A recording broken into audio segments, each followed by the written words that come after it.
Welcome to Bamanda Podcast, your frontline source for smart, sharp, and straight talk on IT trends, tech truths, and digital transformation. Here is today's podcast in English. Welcome back to the Deep Dive. It is Wednesday, February 18th, 2026.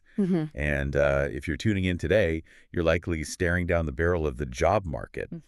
Or maybe you're just trying to figure out why your company's hiring practices have suddenly turned into, I don't know, a scene from a cyberpunk novel. Because looking at this stack of research we have, the world of work hasn't just pivoted. No, it has fundamentally mutated. It really has. We aren't talking about standard economic shifts anymore. No. We're looking at a complete rewrite of the hiring protocol. The human element is still there, sure, but it's buried under layers of algorithmic gatekeepers. It's the AI paradox, right? That's the thing that just jumps out at me from these sources. Yes. You have companies desperate for AI-literate employees. They want you to be a wizard with these tools. But the moment you use them in the hiring process, you're almost treated like a suspect. You are. It's this weird game where you have to prove you can use the machine while also proving you aren't, completely dependent on it. That is the perfect way to frame it. And to navigate this, we are pulling from a really diverse stack today.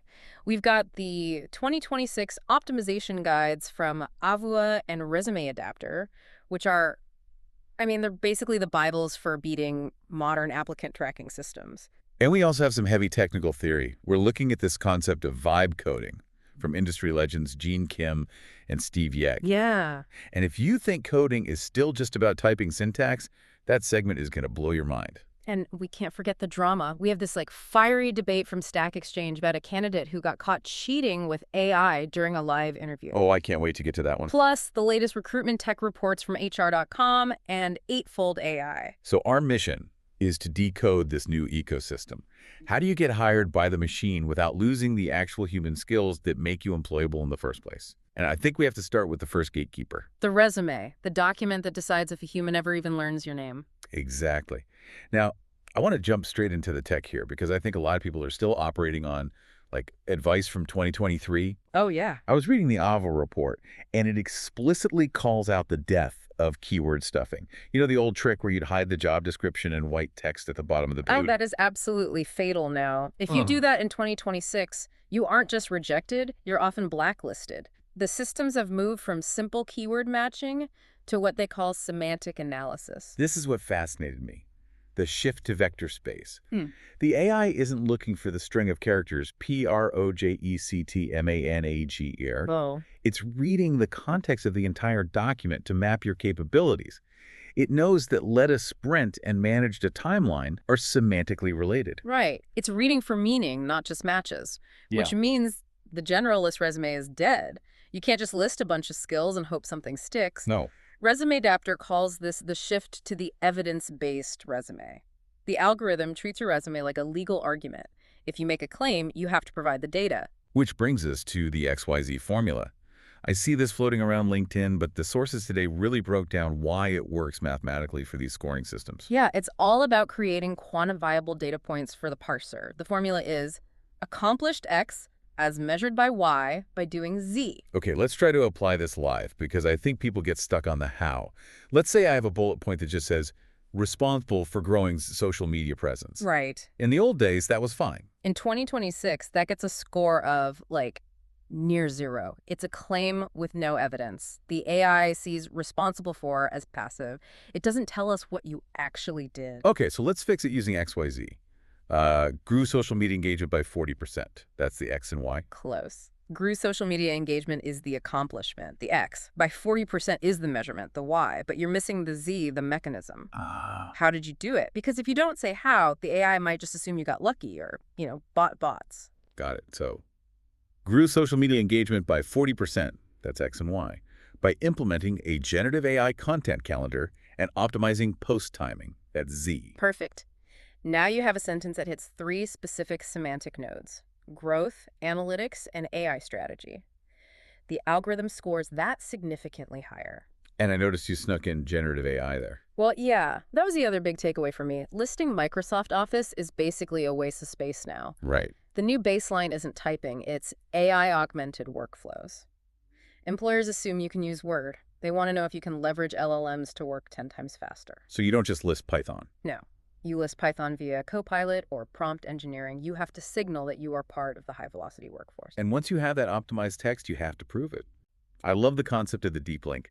References available upon request is such a boomer phrase now. It's obsolete friction. I mean, the recruiter or the AI agent scanning your profile wants immediate verification. If you claim you built a web app, link to the GitHub repo. If you claim you ran a marketing campaign, link to the live analytics dashboard. The resume is becoming a portal. If it's not clickable, it's not credible. So let's say you navigate that semantic filter. You get the email. You have an interview. But you log in, and there is no person on the other side. You are staring at the unblinking eye. And this is where things get a little dystopian for my taste. We're seeing massive adoption of tools like HireVue, Interview Flow AI, Pymet Metrics. And let's be clear, these aren't just recording tools. They are biometric analysis engines. The breakdown from Interview Flow AI was specifically unsettling. It's analyzing, what, micro-expressions and vocal tonality? It is, yeah. It's measuring your social presence based on thousands of data points a minute. And the thing that trips people up is that the normal rules of human conversation actually hurt you here. The eye contact rule.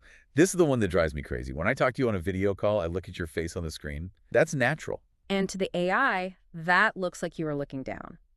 It registers as low confidence or distracted.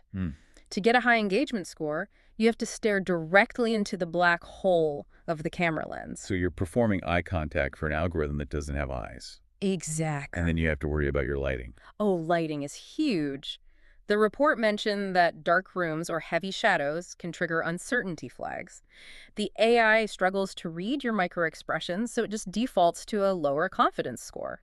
So you have to light yourself like you're on a TV set just to be seen as competent. You do. And manage your energy. Humans get tired, right? If I'm interviewing someone and their voice drops a bit at the end, I get it. I'm tired too. Right. The machine doesn't get tired. It has a flat baseline. So if your vocal energy drops in the last 5 minutes, it flags that as a drop in interest. You have to maintain that game show host energy from second one to the very end. It sounds exhausting, but I guess if we are fighting bots, we should be using bots to prepare. The advice from ClickUp about the context hack for interview prep was brilliant. It's the difference between a junior and a senior candidate. Most people go to ChatGPT and say, give me interview questions for a product manager role. Right, and they get, tell me about a time you failed. Exactly. Useless. The context hack is where you paste the job description, but then you also feed the AI the company's last 3 press releases or their quarterly earnings report. Oh, I see. Then you say, generate interview questions that connect this job description to the company's new strategic pivot into APAC markets. That is incredible. So you aren't just practicing answers, you're practicing industry-aware answers. Yes. And then you use the AI to structure those answers into the STAR method: situation, task, action, result. Because, again, the AI interviewer is programmed to listen for that structure. You use the tool to tighten your story until it's just a dense brick of value. Okay, I want to pivot to the vibe coding segment because this is where the whole philosophy of work is really changing. It is. We have these pieces from Gene Kim and Steve Yeg, and they're arguing that software engineer is becoming a misnomer. It is. They're introducing this idea that we are moving up the abstraction ladder. For 50 years, coding was about syntax. It was about memorizing libraries and typing characters. Now coding is about directing agents. They use this term vibe coding. At first, I thought it sounded like, I don't know, Gen Z slang. But it's actually a really deep technical concept. It really is. It's about managing the intent, the vibe, of what the software should do, rather than writing all the implementation details. It shifts the role from writer to editor-in-chief, and there's that fantastic analogy about the garlic. The chef analogy. Yes! They said hiring a developer today who hasn't experimented with AI coding assistants is like hiring a chef who refuses to taste garlic. Right. You don't have to put garlic in every dish, but if you don't even know the flavor profile, you can't cook modern food. It's a red flag for a lack of curiosity. But this creates a new problem. If the AI is writing the code, what is the human actually doing? What are we interviewing for? You are interviewing for the ability to read, and this is a much harder skill than people realize. Gene Kim points out that vibe coders might generate 5,000 lines of code in a morning. Wow. The human bottleneck is no longer typing speed, it's reading comprehension. Can you look at that massive block of generated code and spot the hallucination? The rogue code deletion. Exactly. Steve Yeggs talked about how AI sometimes just decides to delete a critical security check because it thinks it's optimizing. Right. A junior engineer who is just vibing will accept that and crash production. A senior vibe coder has the foundational knowledge to look at the AI's output and say, wait a minute, that's wrong. So the cognitive load has actually gone up. You aren't creating from scratch. You're constantly auditing a very fast, very confident, but sometimes lying intern. Which is why, despite all this vibe coding hype, the sources recommend the air-gapped interview. I found that so ironic. To hire the best AI user, you have to take the AI away from them. You have to. You need one session where you turn off the internet and say, write this function on a whiteboard. Not because they will do that on the job, but because you're not sure they aren't just an AI wrapper. Yeah. If they don't understand the fundamentals, they can't audit the machine. And this tension between using the tool and knowing the fundamentals is what caused that massive blow up on Stack Exchange. Yes. We have to talk about the cheating debate. This is the ethical gray area we are going to be living in for the next decade, I think. So set the scene for us. Okay, so you have a candidate interviewing for a senior C programming role. It's a remote screen share interview. He gets stuck on a problem, he's sweating, and then suddenly a perfect block of code appears on his screen. He pasted it. He pasted it. But here is the kicker. He didn't even read it. The interviewers asked him to explain a specific line, and he couldn't do it. Oh, no. He had blind copied from an LLM. But here is the AI paradox again. The person posting the story admitted that their company pays for Copilot licenses for all their staff. Right. They want their engineers to use AI. So the internet exploded with people asking, why is it cheating to use the tool in the interview if you're required to use it on the job? It's a fair question, but the synthesis from the experts on that thread was really insightful. It comes down to the shovel versus bulldozer analogy. I loved this visual. Right. So no one expects a landscaper to dig a swimming pool with a hand shovel. If you hire them, you expect them to bring an excavator.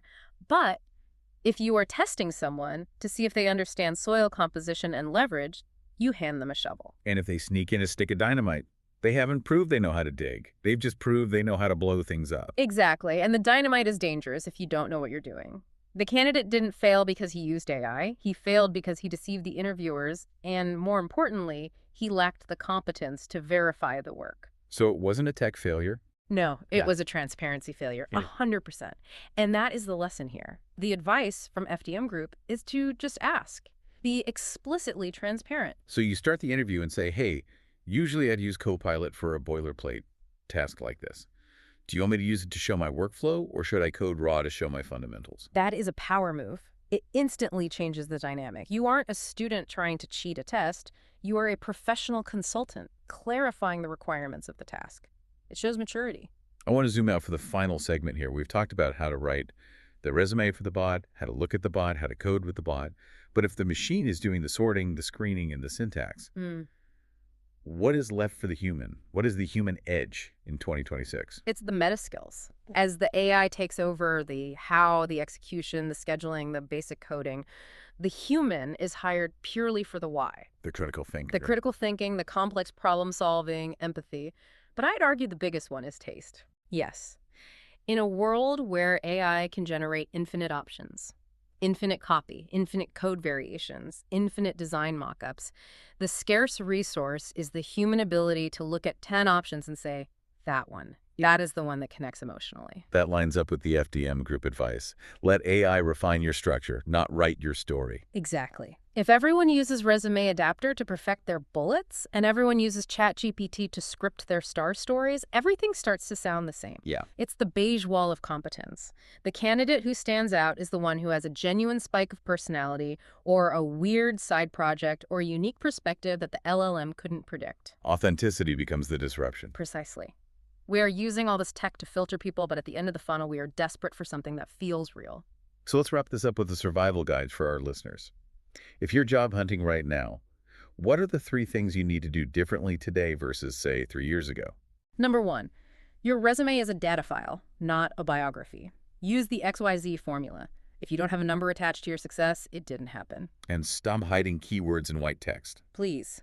Number 2, the interview is a performance. It is a broadcast. Light your face, look at the lens, and keep your energy artificially high. You're performing for a piece of software. You are. And number 3, embrace vibe coding, but keep your shovel sharp. Be a director of AI agents, yes. But never let your fundamental skills atrophy to the point where you can't spot a lie. And transparency is the ultimate soft skill. Absolutely. It is a wild time to be part of the workforce. And I think this leaves us with a pretty heavy question to chew on. It does. We've spent this whole dive talking about how we are moving from doers to directors. Right. We're all becoming managers of AI agents. But here is the provocation. If everyone is a director who actually understands the script, if we stop doing the messy manual work, if we stop digging the holes ourselves, do we eventually lose the ability to judge if the machine is even doing a good job? That's the fear, isn't it? That we become a generation of chefs who have forgotten what garlic tastes like. And that is a dangerous kitchen to be in. Well, on that slightly terrifying note, I'm going to go update my portfolio with some deep links and maybe practice staring into my webcam. Thanks for helping us decode the machine today. Always a pleasure. Go deep link your life, everyone. We'll see you in the next deep dive.